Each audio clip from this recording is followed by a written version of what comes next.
March 2020, Ronaldinho and his brother Roberto have just landed in Paraguay. Why? Because a big business official has just invited them for an event. You know what I'm saying? And it's the beginning of COVID, so things are not easy. Like, bro, everything is scrutinized. Ronaldinho and Roberto go through customs. Obviously, you have to go through customs. They have to check your passports. And Ronaldinho gives his passport, and his brother gives his passport to the customs people. Obviously, they're well known.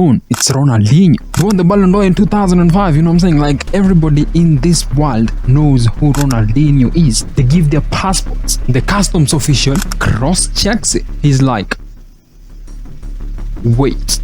And all of a sudden, boom, police, and Ronaldinho is arrested. And this stemmed back to when he was a child. Obviously, Ronaldinho was born in Porto Alegre. Porto Alegre, it's actually one of the most dangerous cities or towns. I think it's a city in Brazil, bro. Like, there's crime, there's prostitution, there's everything in Porto Alegre. And obviously, his parents were not well off because they used to live in a shack, bro. And it was Ronaldinho and his big brother Roberto. They both played football. The one thing that actually helped them, like, in their journey to become footballers, was that their dad used to come home from work and help them practice drills just near the shack, you know what I'm saying? And somehow his big brother Roberto became like a big sensation in the favela. Obviously, if you're from Brazil, you know about the favela, you know what I'm saying? And Grêmio, which is the local professional club, heard about Roberto because, bro, he was killing it in the streets, you know what I'm saying? And so they signed him. Signing him changed everything because Grêmio decided, okay, Roberto lives in a shack with his brother and his two parents, so this is what we're gonna do. We're gonna move them from this shack. We're gonna buy them a house with a pool and in an area that is safe. I want you to remember, with a pool and in an area that is safe. And obviously, Roberto did his thing. Like, bro, he was balling. He was crazy for Grêmio, bro. But this is where everything changed. Remember, Roberto signed for Grêmio at 16. Now, it's 2 years later. He is turning 18. Ronaldinho, on the other hand, is already 10. He's already 10. Ronaldinho comes home from practice. Obviously, they're living in a safer neighborhood, so he can go home whatever time he feels like, you know what I'm saying? It's safe. Nobody's gonna do anything to him. So he's going home, enters the house, and sees that everybody is crying. But there's one person that he cannot see. And it's who? It's his dad. Something happened to his dad. His dad actually had a heart attack next to the pool, fell in the pool, drowned, and unfortunately, he could not make it. This was heartbreaking, man, because his dad was the one person that used to help them with football. He's been teaching them how to play football since they were young, bro, doing drills and everything, and that's why Roberto was where he was, because of his dad. So this was devastating news for them, bro, because, bro, it's supposed to be Roberto's birthday, but it's turned out to be a mourning session. Now things had to change. Roberto was now the sole breadwinner. It was not a problem because he was playing professional football and they get paid well, at least with inflation back then. The amount of money he was earning, they were still good. You know what I'm saying? They still had the house, they still had food, they still had everything. But Ronaldinho decided, now I have to make this dream come true because of my dad, to honor my dad. But obviously, he was 10. And being 10, you understand things, you know what I'm saying? You understand your dad has passed away, it's gonna hurt, you know what I'm saying? And he kept on going, he kept on practicing, he went even harder, and he also became a very big sensation in the favela. He actually became famous because there was a team he was playing for that he actually helped them win 23-0. And guess who scored all goals? Ronaldinho. He scored all 23 goals. The guy is crazy. And obviously during this time, Roberto was playing for Grêmio. He'd gotten notoriety by the Brazil national team. He'd played for the national team. He was going crazy until he couldn't no more because he actually got an injury in 96, 97. He got an injury that sidelined him for like 8 months. And I think from there, he decided to like part ways with football. And this is the time when now Ronaldinho became the big sensation, because in 1998, Gremio decided to sign Ronaldinho with Roberto as his manager. Crazy, right? Imagine having your brother as your manager, bro. So with his dad gone, he only had one thing in his mind. He had 3 successful years with Gremio and obviously played for the Brazil national team and won the Confederations Cup with them. And now it's like 3 years after, it's 2001. Every single club in the world knows who Ronaldinho is. They want to sign him, and obviously he wants to get more money, obviously, to help the family and that. And in 2001, he actually signed for PSG. That was his first like big club he actually signed for. Signed for PSG for $5 million. Obviously, that's back then. With inflation now, I don't even know how much money that is. And everything was good. But remember, he still remembers, he still has that image of when he went home and found everybody crying because his dad had passed away. It's like it had a toll on him. It was still in his head. His dad could not see the success that he's having in terms of football. So it was stressing him out. And as a result, after he signed for PSG, he started partying. He started going out for parties. He started staying out late. He started coming for practice late. And eventually, the executives at PSG realized he was only showing up for practice on Fridays and Saturdays for games. That is crazy. I don't think there's any player that can do that right now. Turn up 2 days for training, you're getting sidelined, bro. You're never touching grass again. You know what I'm saying? But his performances on the pitch still kept being good. Like, bro, he was scoring, he was assisting, he was doing everything that they wanted him to do. But obviously, with that behavior, they had to make sure that it doesn't trickle down to all the other players. So after 2 years at the club in 2003, they decided to sell him. And who did they sell him to? They sold Ronaldinho to Barcelona.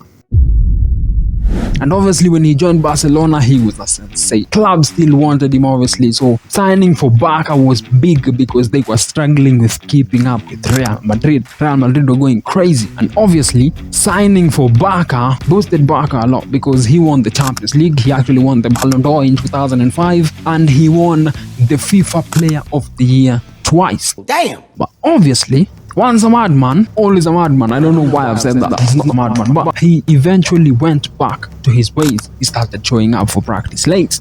And he actually, on top of that, started showing up for practice drunk. Is this nigga serious? This is after 3 years, because after 3 years, he became like extra comfortable. He'd won everything. There's nothing else to win. So he started becoming extra comfortable. And I can understand him, but at the same time, you're playing for a professional club, so you're supposed to be professional. But at the same time, somebody else was coming up at the time. Obviously, Lionel Messi, he was coming up. And Ronaldinho, I think, saw the star in Lionel Messi. And he decided, okay, I'm gonna give this kid confidence to be himself, to express himself on the pitch, and then I'm done. He showed him how to handle the pressure, and bruh, that's how Messi continued becoming better and better and better until 2008, where I think now Messi was becoming too much of a big deal. Ronaldinho was no longer the star at Barcelona and he needed to move, and he moved to AC Milan. Obviously, things at AC Milan did not work out and he ended up moving from club to club to club until he moved to Fluminense, where in his contract he actually had a clause that allowed him to party at night. Like, bro, I know you like partying, bro, but what? Just play football, eh? I will kill to have a football career, bro. But in 2015, unfortunately, he decided to part ways with football. But things didn't end there, because even after retiring from football, he still went on to party. He still went to clubs in the night, you know what I'm saying? He kept on gambling, he kept on drinking, he kept on partying. But remember, he's not making the same money he was making as a pro footballer, you know what I'm saying? But the truth of the matter was, he was unhappy, and I think he didn't have anybody to talk to about the problems he was facing in his life. And that's why he kept on gambling. He actually was almost arrested because of a crypto scam. He was also arrested because of building a bridge in his estate. I don't know why that's a problem, but he was arrested because of that. And then when he went to jail, they actually realized that he doesn't have money in his bank account. So they realized that probably he's hid money in offshore accounts, you know what I'm saying? Because trust you me, he had $6 in his bank account. That is crazy. We are talking about one of the biggest soccer stars, football stars. I don't know why I said it's soccer. What the hell? But yeah, one of the biggest football stars has $6 in his account. Obviously, they didn't believe him, and this is what they did. They seized his Spanish and his Brazilian passports. So therefore, he could not leave the country to access his offshore accounts. So this is where the Paraguayan thing comes up, because some Paraguayan businessmen, like big people in Paraguay, decided to invite Ronaldinho to Paraguay, and they gave him passports as a gift. This is according to Ronaldinho. He was given passports as a gift for him and his brother because they are always together. They obviously left Brazil easily because obviously he's well known in Brazil, but I think they did not care that the passport he had was not legit, you know what I'm saying? So he went through customs at Brazil, but the moment he landed in Paraguay, I think people in Paraguay don't like him because the customs official decided, looked at the passport and was like, bro, this is a Paraguayan citizen passport. My brother, I know you, you're Ronaldinho, you're Brazilian. You're supposed to have a Brazilian passport. If anything, a Spanish passport would have been cool.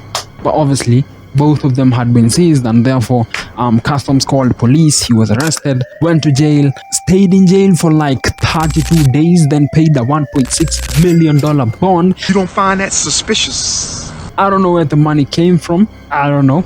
Don't ask me. But he paid $1.6 million in bond, and then was put in house arrest for like 5 months. So like it's a total of like let's say 6 months in jail.